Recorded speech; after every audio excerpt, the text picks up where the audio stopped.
Hi, everybody. This is Cynthia Kane, and welcome back to UL100ZB Research Skills, Information, and Technology for our second week of October 21st. In this video tutorial, we're going to be covering Chapter 2 of our textbook, the Information Literacy User's Guide, with the concept of plan. So plan is another pillar of information literacy, and this simply means developing strategies for locating information and data. So in this particular module, we're going to be covering searching techniques in specifically library-related databases, but we'll also be looking at other sources such as Google and Google Scholar. We'll be dealing with various tools and effective search strategies. And by the time we finish, we hope that you will have that ability to select good tools for research, to be able to develop and phrase search strategies for your topic, and to use the best terms and techniques. Now, one thing we're going to be concentrating on this week is another learning assessment that's coming up, in which we're going to ask you to think about a topic that you're going to be researching for the rest of our class, and to develop something called a research plan for an upcoming learning assessment. So that's why we're going to be teaching you how to develop search strategies, how to think about your topic, and how to plan your research accordingly so that you're doing the best and most effective job possible. So this may sound familiar from some things that we've done before. We're going to be thinking about a topic beforehand in terms of perspectives, sources that will help you identify those particular perspectives, and finally the resources that you can use to find those sources. And also we're going to be thinking about different ways that your topic might appear in a resource. And we're going to be doing some examining of a sample topic so that this will make a little bit more sense. Now, something that we want you to be aware of is that there is a distinction between databases that are often available through an academic library or a public library and freely available search engines such as Google or Google Scholar. Databases are usually available through libraries that pay for subscriptions, and we have over 180 databases available through William Allen White's library, and we do pay a pretty good amount of money for those. Now, that doesn't necessarily mean that it's going to be better information. It does mean that someone, which could be a publisher or a vendor or an association, has very carefully reviewed the information, such as the full text of journal articles or information about books and information about articles that will come up through a topic search in those databases. And because they have been reviewed, they've actually been vetted so that you are getting credible and reliable information through databases that a library is providing. That's one of the significant differences between using a library-provided database and something freely available, such as Google or Google Scholar. Databases will enable the user to search by keywords or subject terms, again, for references to items. Many will offer the full text in HTML or PDF of articles or other items. Now, I'm going to put a caution here. Unless a particular library database is guaranteed to be 100% full text, you're probably not going to get the full text through a database of absolutely everything. Sometimes that can be a little bit confusing for someone who expects that the PDF of an article is always going to pop up immediately online. That may not be the case. So we're going to be showing you in our modules this week how to plan for that accordingly, hence the module of plan. Also, many library databases will offer something called cite or citation tools that will convert a reference that you find, such as a reference to a journal article or a reference to a book, in a preferred citation style, such as APA, which is the American Psychological Association citation style, or MLA, which is the Modern Language Association citation style. There are many, many other citation styles that are out there, and we are not going to try to cover every single citation style in our class. We would prefer that you are familiar with the idea of citing references in a specific or a preferred citation style for your discipline or for your class or for your professor. By the way, if you're ever in doubt, if you're writing a research paper or doing a project for a class and you're not quite sure which citation style your professor would like for you to use, always check with your professor, because they may have a specific one they want you to use for that paper or project, or they may say use whatever citation style you are more comfortable with. So definitely keep that in mind. I mentioned Google Scholar. We're going to be looking at this one in just a second. The website for that is scholar.google.com, and some of you may be familiar with Google Scholar. It is obviously related to Google, and it is a freely accessible web search engine, and it does tend to index the full text or something called metadata, which would be like the author of the article, the title of an article, the title of a journal. It will index scholarly literature across a number of publishing formats and disciplines. So you could actually go into Google Scholar and do a search for your topic and see if you could find, indeed, references to articles on your topic and perhaps the full text. Now, there is a caution that I do need to give you with Google Scholar. In many cases, Google Scholar will only get you to an abstract and the citation details of an article. Now, remember, Google Scholar is free. And a caution I always give with free information is that you get what you pay for. And Google Scholar is a good example of this. It's not terribly unusual with Google Scholar to find a citation for an article, and then when you click on it, you're actually taken to something called the publisher's website of that specific journal. And then in that case, the publisher would want you as the consumer of information to pay for the complete full text of that article. I would caution you, I would not do that, mainly because there's a good possibility that the full text of that article that you're looking for on Google Scholar might actually be available in a library database. And since you are ESU students, remember that you have free access to the databases and to the journals that we pay for through the library. Even if we didn't have access to that full text of an article, you could use a service called Interlibrary Loan, which is also free. And with Interlibrary Loan, we could actually go to a library that has that journal and has that article, and then obtain the PDF for you, and then send that to you to your student email address. And again, that would be totally free. So I really wouldn't be paying for anything through Google Scholar, but that is a caution. Because it's free, you get what you pay for, and sometimes that's not a lot. In just a second, we're going to actually be going to Google Scholar and also to our library's webpage for a search in a specific topic. And I'm going to be showing you these two techniques as well. The great thing about taking a class like this is that you have an opportunity to learn some different ways of searching that you may not know about. And two ways are called truncation and controlled vocabulary. Truncation is a way of searching for the root of a word. In other words, variant endings of a word. Usually with truncation, you will type the beginning part of that word and then you'll put an asterisk at the end. So the example that I have here is actually EDUCAT, part of education or educate, and I put an asterisk on the end. So if I'm searching for this particular root word with the asterisk in the database, I'm going to get any references that would mention educate, educator, education. So you see how that works. You do want to be a little bit careful with truncation because sometimes it can bring up a lot of information that you may not have time to go through, but it can be a very useful way of searching if you want to find variant endings of a word. The second technique that we're going to be taking a look at is controlled vocabulary. Now, some of you actually may be familiar with this in a different way. If you've ever searched in a web page or read an article on a web page, and at the very bottom of the page, it will actually have different words that you can click on, such as tag or tagging, kind of like tagging somebody in social media. That's actually a form of controlled vocabulary. It's not as refined as the controlled vocabulary that you would find in the library database.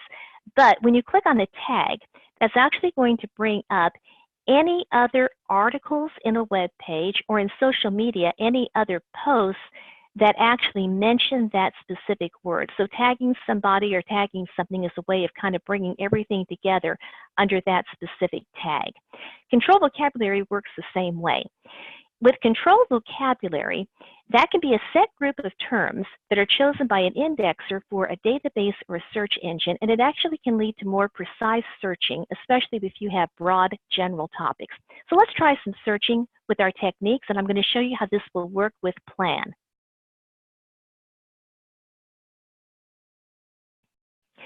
So now I am at the library's webpage, and there's a topic that I am actually very interested in researching. It has to do with the opioid epidemic that we're seeing more and more. And because I'm a librarian, there's actually been an increase in the idea of public libraries that are dealing, unfortunately, with people who come in who might be under the influence of opioids. Do they try to treat them? How do they handle situations of that nature? So my search statement, what I'm going to be putting into databases, and I'm also going to try this with the discovery search first, would be opioid epidemic and libraries. So the discovery search, and you might remember this, is a very broad way of searching across databases owned by our library, plus a way of finding books. So we're going to do opioid epidemic. You'll remember this from our first week. I'm typing in the word "and" because I want one concept and another concept in my same search for information. I'm going to do opioid epidemic and libraries first. And because I am in the discovery search, I have over 9,000 references, including references to articles and maybe some books. We're going to take a look. Now, this first one you'll see here actually looks more like an online book, The Opioid Epidemic and Federal Efforts to Address It, Frequently Asked Questions. It looks like if I click on Online Access, we're going to see what this leads me to. And this actually leads me to, it looks like a government document. But notice something, and this is something that I just cautioned you about a few minutes ago. Sometimes you're not always going to find the full text of everything, and this is a very good example. This actually led me to a document called The Opioid Epidemic and Federal Efforts to Address It, Frequently Asked Questions. So this is one that I might have to try to obtain through interlibrary loan because I didn't actually have the full text here. And I have some other possibilities down here as well. Now this one is called Not Just Narcan. This is out of a journal called Library Journal for May of 2019. And if I click on PDF full text, I would then be able to read the complete article. So part of planning is knowing what to anticipate. Can I anticipate that the full text will be there or not? Also, part of planning is knowing how to deal with searches and how to narrow them down to different items that you might need. In this particular instance, I'm curious to see if we have any print books in William Allen White Library that talk about the opioid epidemic in libraries. Notice that I didn't have any.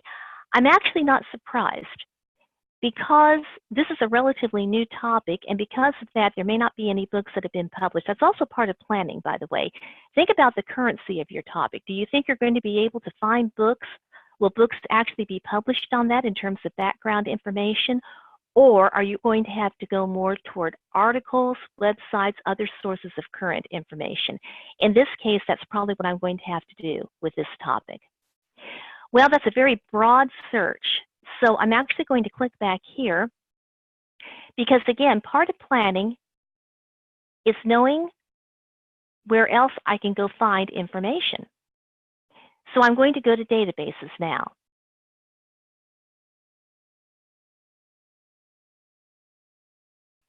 And under databases, many libraries have their items organized this way. Remember that my topic is opioid epidemic in libraries. So in this instance, I probably would want to find library-related databases that deals specifically with library and information science. So I want to click on this. And this is something you're going to be doing for your topics later on as well. I have 13 databases that the library provides for library and information science. I am a big believer in looking very, very carefully at the descriptions of databases so that I can see if those are actually going to fit my information need. Here's one that's called Library and Information Science Source, and it provides comprehensive coverage of the history of library studies as well as access to author profiles, and it also says discovering latest trends. I think I would probably have some luck with this one. We're going to click on this.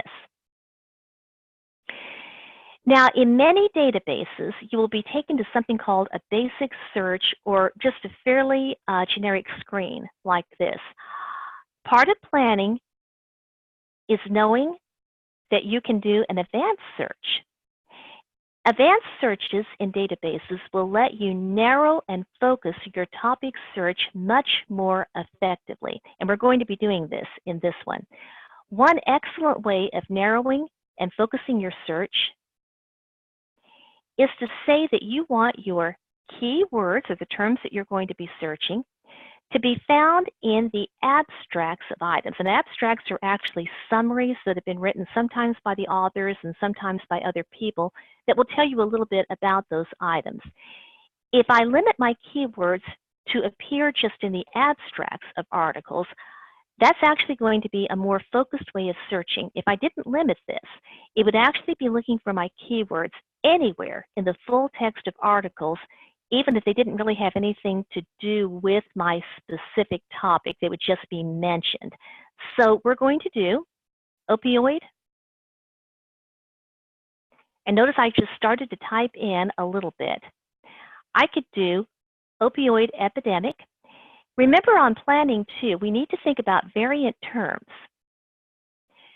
And I'm going to be using the word or. You will remember that the word or will find something or something else in your search for information. And when I start typing in again, it looks like I have opioid epidemic or opioid crisis. I really like that because now that's going to broaden my search a little bit more, and I really want to find some articles on this. I might be more interested in public libraries, but I'm actually going to do my truncation here. So in this case, I'm going to use an asterisk, and I want public library, libraries, librarian, librarians. You see how this is going to broaden my search out a little bit more. I'm going to see what happens when I click on this. And I have 20 articles because this is a fairly current topic, unfortunately. And it looks like I'm getting some good ones right away. Public libraries respond to the opioid crisis in collaboration with their communities. An introduction, and I have the PDF full text. That one I found on my discovery search, but I'm actually getting much more targeted results, actually much more appropriate for my topic. And this is looking very interesting right now. I'm going to go ahead and click on record number 1. Now, I mentioned controlled vocabulary earlier. Do you see these subject terms that are actually hyperlinked? That is what a controlled vocabulary refers to. So I could click on public libraries and I would find everything in this database that talks about public libraries, although it would be quite broad. I also have drug addiction, and this actually is a subject heading. These are actually not controlled vocabulary terms. These are keywords that were actually supplied by the author when the author wrote this article to help people find this article a little bit easier in a database. So if I found something that was a little bit more specific, like drug addiction, I could click on drug addiction, and I could actually combine these two subject terms of public libraries and drug addiction, and I would get more broad information about how public libraries deal with drug addiction. I could do this if I really weren't that satisfied with my search. Right now, I'm pretty pleased with this. So it looks like my combinations of planning beforehand with opioid epidemic or opioid crisis and public library, and I did my truncation, so I broadened that out a little bit more. That is not a bad search. It's a good beginning to my research plan on this topic.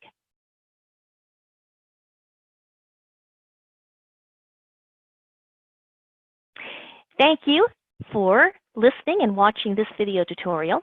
Once you finish this, you're now ready to move on to our second video tutorial in this module, which will be Gather.